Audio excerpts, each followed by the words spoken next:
Coach Tony. Hey, welcome back, everybody. You're with Coach Tony, joined by Dan Gray, owner-proprietor of Pro Swing Baseball and Softball Facilities. We're going to take a little U-turn because, again, I thought we were going to have just another great, fluffy day of talking about kids' sports.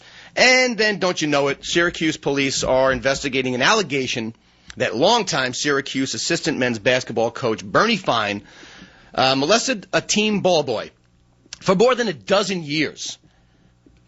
Bobby Davis is the kid in question, and this apparently happened back in 1983 when he was in 7th grade, and apparently went up through to 1995 when this guy had to be, 23 years old.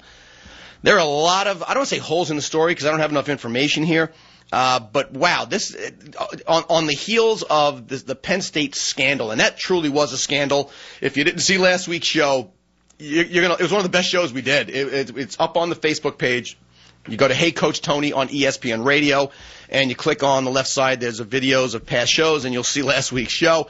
Boy, just when you think that things couldn't get uglier in kids' sports, this kid comes out, or I should say this man comes out and says that when he was a kid, Bernie Fine, the quote was hundreds of times, touched him inappropriately in the basketball facility, at his house, at away games. I don't know. But through all this, and here's where I found it was really kind of interesting because Syracuse head basketball coach and NCAA hoops legend Jim Boeheim blasted these allegations against Fine, telling ESPN and anybody else who wanted to listen blatantly that this kid is lying. I don't know about you, Dan. Even if you believe that, after what happened to Joe Paterno, how does Boeheim come out and just say the kid is lying? I don't know anything more about it, but the kid's lying. You can say I didn't know anything about it, which I'm buying, by the way, until information comes out. But do you think Boeheim may have overstepped his bounds a little bit and maybe should have hedged his bet instead of saying the guy's lying, period? Yes, I do agree with you. And it actually surprised me, Tone, to the point that if you read his quote from ESPN, he named Joe Paterno by name, saying, "I'm not Joe Paterno." Yeah, it was after the cameras were off. He goes, "I ain't no Joe Paterno. Nobody told me about this." I did find it. Listen, we'll find out if it's going to be somewhat damning to the case. But cases like this, Tone, they keep unfolding and keep on unraveling, and we'll see where it goes. I think the adamancy that you hear from Coach Boeheim, different than the Penn State case, is that it seems like there wasn't hints or obviously any witnesses or any information that over an extended period of time that Mr. Davis was saying that this happened from Coach Fine, where anything at all came out. Where obviously we know that's different than what the Penn State story was. Yeah, there are a ton of differences here. And I got to tell you, one of the things that I found very different in this case was, well, A, there was an initial investigation done. B, I think kudos to Syracuse because even though they're saying we don't buy this for a second, and this is where it kind of stinks, but based on what happened with Sandusky the Devil, this is what has to happen. There's an allegation. This guy who's been coaching forever is on leave while they investigate, and good for them. I will tell you, I don't know if you got to see any of the interviews with the kid Bobby Davis. The only other person that's come forward, by the way, is Bobby Davis' stepbrother. Right. Davis first said, "Here are 4 people that will corroborate my story."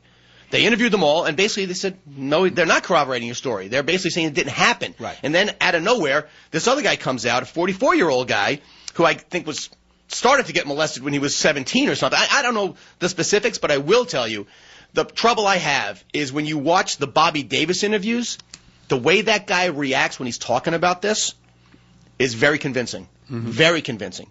Turn the page and go to Cousin Jethro with the 3 teeth and the crooked eye who's coming up with these cliche after cliche, and I wouldn't buy that. If that guy told me the sun was coming up in the morning, I'd tell him, wake me up at 6 and I'll believe you then. So there's a lot of weird stuff going on here, and what really stinks is that we have to, as a society now and as a machine known as the NCAA, these allegations come out, you have to treat.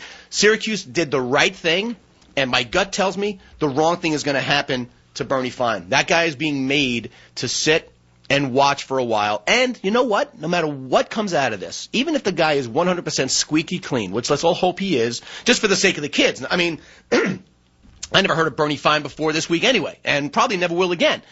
So forget about for him. For the kid's sake, I hope that Bernie Fine is squeaky clean. Even if he is, there's going to be a dark cloud that follows this guy's name. I say we'll never hear from him again. People will remember Bernie Fine now for something they really shouldn't. Yeah, and that when you look at both sides of the coin, that's sad because again, people can make allegations, and you in my opinion, you said it correctly, Sandusky, the devil.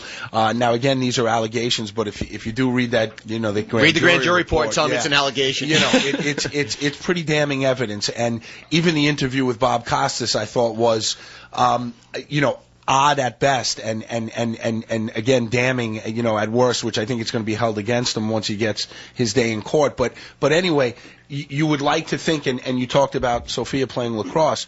You remember the Duke lacrosse scandal? Yeah, and those kids were innocent. And what happened? Their college and Duke lacrosse is as big time as it gets. Yep. Those guys got their careers thrown away. I remember, and I don't know if you ever saw this story, but I talk about it a bunch of times. There was a janitor in Brooklyn who was accused by a 7-year-old girl of molesting him.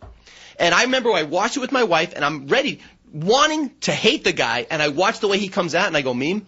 Oh, I almost said my wife's first name. I said, something's not right. This guy was just doing a shaking his head, not covering his face, just kind of, what the hell's going on? And it was found out later that the girl was making it all up. And here's the real shame of this, because you're similar to me in some ways, and it's very reflective of these two cases. My wife tells me all the time, do not hug the kids on your team. And I coach girls, I coach boys, I coach 14-year-old kids that are bordering on becoming men, and I still hug them all. Mm-hmm. I love coaching my kids. When TJ was a little guy, you would see TJ, first thing you do, you give him a hug. Absolutely. And he couldn't wait to see you. Sure. We now have to be very cautious about that. Will I stop doing it? No. If you're listening, I'm not going to stop doing that. I'm not showering with little boys. Right. But I'm not going to stop hugging these kids. Having said that, my advice to parents is you should be incredibly suspicious moving forward. You always should have been, but you know who you should be suspicious of? Me. And you. And anybody else who coaches your kids. You now not only have the right, as a parent, you have the obligation to be incredibly suspicious. And as coaches, guess what?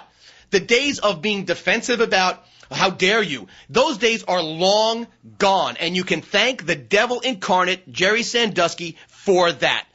Every parent has a right to say, Dan, the way I saw you pat my kid on the butt after he hit the ball hard, and we don't think anything of it. You got to say, you know what, Mrs. Smith, you're absolutely right. Please tell me, does that bother you? I will never do that again. And by the way, you know what? Take my fingerprints, let's videotape it, do whatever you want to find out if I ever did anything inappropriate to your kid. I keep using, my favorite line. And the reason, coaches, you have to do this, go ahead, give me a pap smear kind of mentality, is everyone, now, like I said, you have the right to do that. And if you are, let me ask you this, Danny. There are random alcohol and drug tests in corporate America. Mm-hmm. Do you think that's a good idea? Absolutely. Okay. Who do you think would be averse to a drug test in corporate America? Who would go out there and burn their bra and their draft card and say, this is a violation of my civil rights? Who do you think would say something like that as it pertains to a drug test in corporate America? I'll tell you, a guy who's taking drugs. People who are doing drugs. The guy who wants to smoke weed during his coffee break. Right. That's the guy who's against it. The NFL talks about, the Players Union talks about steroid testing being a violation of my privacy. No, it's not. Who thinks it's a violation of privacy, Dan? The people who are guilty of the guys who are juicing so bad that they're growing a mane down the back of their neck. Right. And I have to tell you, Tone, not to interrupt you, but I'm on a roll, guy. That particular situation happened to me. I have personal experience with it in the Dodger organization. I had left my first or second season at about 179, 180 pounds. Mm-hmm. Went back to Binghamton, my alma mater, and really I had gotten into a collision that had caused a concussion. And it was a football player who was coming down the third base line. So I made the vow to myself that I was going to get bigger and stronger the next year. So I went back at about 210, 215, and all my coaches, my catching instructor, the legendary Johnny Roseborough, who was Sandy Koufax's catcher, he walked into the locker room and he said to me, would you mind taking a drug test? I looked at him. I said, "I'll take a drug test every day for the rest of spring training," because the guys are concerned that you gain 20 or 25 pounds of muscle, and we're everybody's a little worried about why how that happened, and like you said, I had nothing to hide, so I said, "Listen, you can drug test me every day for the rest of spring training." Why? Because you had nothing to hide. And by the way, if you go into Pro Swing, you're going to see a picture of a guy in a Dodger uniform hanging over the desk, and I asked Dan, "Who's that?" It was him. That's how much he changed. You can get bigger and stronger, and now, listen, this is all a moot point. Guys, stay close to the Syracuse thing because there's going to be a lot of new developments, and I'll keep you guys aware of it. Dan Gray, owner of Pro Swing, the best training facility around. Don't forget that facility is going to be holding that event on December 3rd and 4th. ProSwingBaseball.com. Another quick hour of my life, guys. I'll see you. Actually, we're off the air next week. Enjoy your Thanksgiving. I'll see you after that.